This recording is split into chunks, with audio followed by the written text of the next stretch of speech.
ভয়াবহ, কারণ সামান্য ফ্র্যাকশনাল ফিগারগুলোই পরবর্তীকালে একটা ম্যান্ডেট তৈরি করে দেয়। ছোট ছোট 3টে বুথে 100 জন মৃত ভোটার ম্যান্ডেট তৈরি করে দিতে পারে। 3টে বুথের 100, মানে আপনি যদি পুরো একটা বিধানসভার বুথ ধরেন তাহলে বুথ সংখ্যা কত? 83 হাজারের কাছে বুথ পশ্চিমবঙ্গে, এবার সেটা বেড়ে 94,000 হচ্ছে। প্রত্যেক বুথে যদি 25-30 জন করে মৃত ভোটার থাকেন, কেন এত সংখ্যা বাড়ছে? কারণ 2002-03 পরে আর এসএসআর এর পরে আর কোনো ধরনের এই প্রক্রিয়া হয়নি। আমি এই টেকনিক্যাল জায়গাটা নিয়ে ঝন্টুদার কাছে যাব। মারাত্মক এই সমস্যাগুলো, এই জায়গাটাকে কেন প্রতি বছর গুরুত্বের সঙ্গে ইম্পর্টেন্স দিয়ে তাকে ঝাড়াই বাছাই হয় না? বিরতির পর ফিরে এসে রাজনৈতিক বিশ্লেষক ঝন্টু বড়াইক বলবেন, সঙ্গে থাকুন। ফিরে আসলাম, ঝন্টুদার কাছে যাব। দুটো পার্ট দেখো, আর্টিকেলগুলো যদি ভালো করে দেখো, সংবিধানের 324, 329 এই স্প্যানটা বারবার আমরা আলোচনা করছি যে এসআইআর সামারিলি পার্টলি সামারিলি যে ফর্মেই করো না কেন, যে কোনো টাইমে নির্বাচন কমিশন করতে পারে, তার সংবিধান প্রদত্ত অধিকার আছে। আজ অবধি সেই অংশটা পাল্টায়নি। এবং তুমি যদি পরিসংখ্যানগুলো দেখো, 52, 56, 57, মানে 52, 56 হওয়ার পরে 57, এক বছর পরে রিয়েলাইজ হয়েছে নির্বাচন কমিশনের যে পূর্ববর্তী এসআইআর এর পরে আরেকটা 1 বছরের মাথায় করতে হবে। 61, 65, 66, 83, 84, 87, 89, 92, 93, 95, 2002, 2003, 2004, এই যে নিবিড় কন্টিনিউয়াস ইন্টারভেল এগুলো হয়েছে, তারপরে কিন্তু আমরা সত্যিকারের দীর্ঘ এত বছর পরে 25-এ গিয়ে রিয়েলাইজ করলাম। এটাও নির্বাচন কমিশনের কিন্তু একটা প্রশ্ন, নির্বাচন কমিশনের কাজের উপরে, যে আপনারা এতদিন পরে নিবিড় এটা আনলেন কেন? একদম। কারণ আমি তোমাকে একটা উদাহরণ বলি, সেই সময় আমি নির্বাচন কমিশনের ডেপুটেশনের দায়িত্বে আছি। 2002-এ যখন 28 লক্ষ ভোটারের নাম পশ্চিমবঙ্গে কাটা গেল, খেয়াল করো, তখন টোটাল ভোটার হচ্ছে 4,86,00,000। 4,86,00,000 প্রপোর্শনেটে 28 লক্ষ ভোটারের নাম কাটা গেল। এবং তখন কংগ্রেস একটা সাউন্ড পলিটিক্যাল এখানে রাখে, মমতা ব্যানার্জি বিরোধী নেত্রী, সিপিএম দোলন্দ প্রতাপ, সিপিএম ভারতবর্ষের একটা স্ট্রাকচারাল পলিসি মেকার তারা।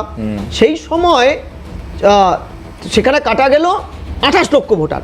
তারপরে মমতা ব্যানার্জির একটা দীর্ঘমেয়াদী আন্দোলন ছিল যে ভোটার লিস্টে এখনো পর্যন্ত ব্যাপক কারচুপি। এবং তোমাকে বলি, সে সময় এন গোপালাস্বামীর কাছে মমতা ব্যানার্জি বিরোধী নেত্রী ওয়ার্ড ধরে ধরে যাদবপুরে এত ভোটার, ভুতুরে ভোটার, অমুক জায়গায়, এবং সেটা ফ্যাক্ট, আমি বলছি সঠিক কাজ করেছে। এবং নেত্রী বলেছেন অনুপ্রবেশকারী। এবং আরেকটা 98-এ বাজপেয়ী সরকার ক্ষমতায় আসার পরে স্বরাষ্ট্রমন্ত্রক একটা করলেন, মানে তথ্য প্রকাশ করলেন, যেটা বামেরা এবং কংগ্রেস এবং টিএমসি সেই মন্ত্রী পরিষদের অন্যতম মুখ মমতা ব্যানার্জি, তারা মেনে নিল, কোনো প্রতিবাদ হয়নি, যে ভারতবর্ষে 1,90,00,000 অনুপ্রবেশকারীর মধ্যে 1,25,00,000ই পশ্চিমবঙ্গে, অর্থাৎ প্রতি 4 জন ভোটারের মধ্যে 1 জন ভোটার অনুপ্রবেশকারী। এটা ফ্যাক্ট ছিল, মানে কেউ কিন্তু চ্যালেঞ্জ করেনি। আমি বলছি সুপ্রিম কোর্ট আর্কাইভটার মধ্যে দেখো, চ্যালেঞ্জ হয়নি। এবার প্রশ্নটা হচ্ছে, মমতা ব্যানার্জি সেই আন্দোলনের পরে 2006, মানে 3.5 বছরের মাথায় পশ্চিমবঙ্গে একটা রোল অবজারভার কেপি রাওয়ের নেতৃত্বে একটা পার্শিয়াল বলতে পারো, একটা এসআইআর এর মতনই পার্শিয়াল একটা রিভিশন হলো। তাতে আমরা একদম অ্যাক্টিভ ছিলাম। সেখানে 9 লক্ষ ভোটারের নাম আবার কাটা গেল ভুতুরে। অর্থাৎ 3.5 বছরের মাথায় এসআইআর এর 3.5 বছরের মাথায় 9 লক্ষ ভোটার।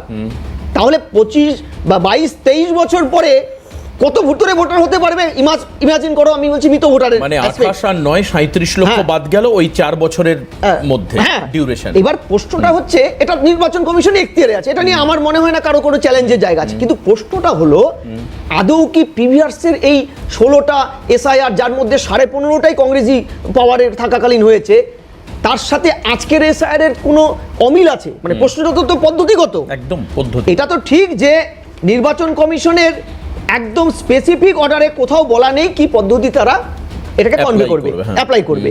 কিন্তু এটা বলে তাই নয় যে আমি আমার ট্রান্সপারেন্সিটাকে করব, চ্যালেঞ্জ করব।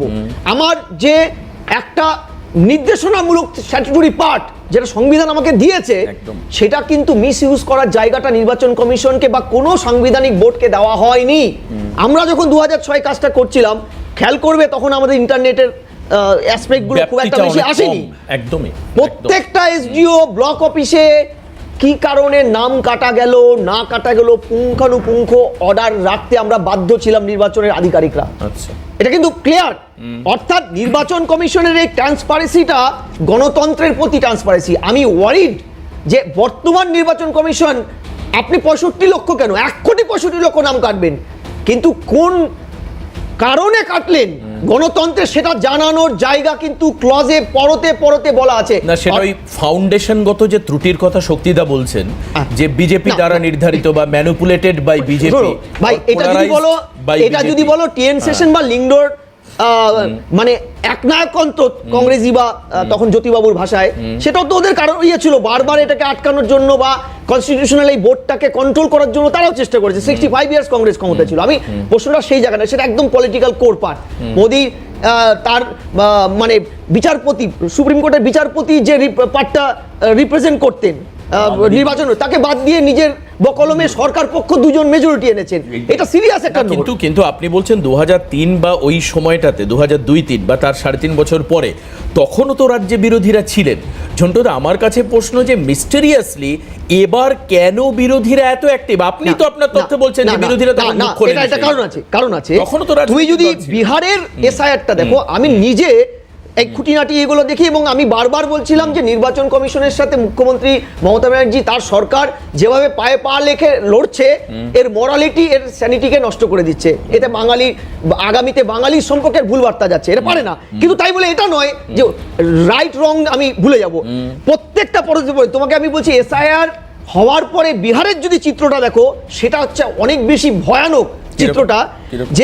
যেখানে এসআইআর এর পরে 8.18 করোড় সেখানে adult population, not voter, adult population, তার মধ্যে ভোটার গিয়ে দাঁড়ালো 7.23%।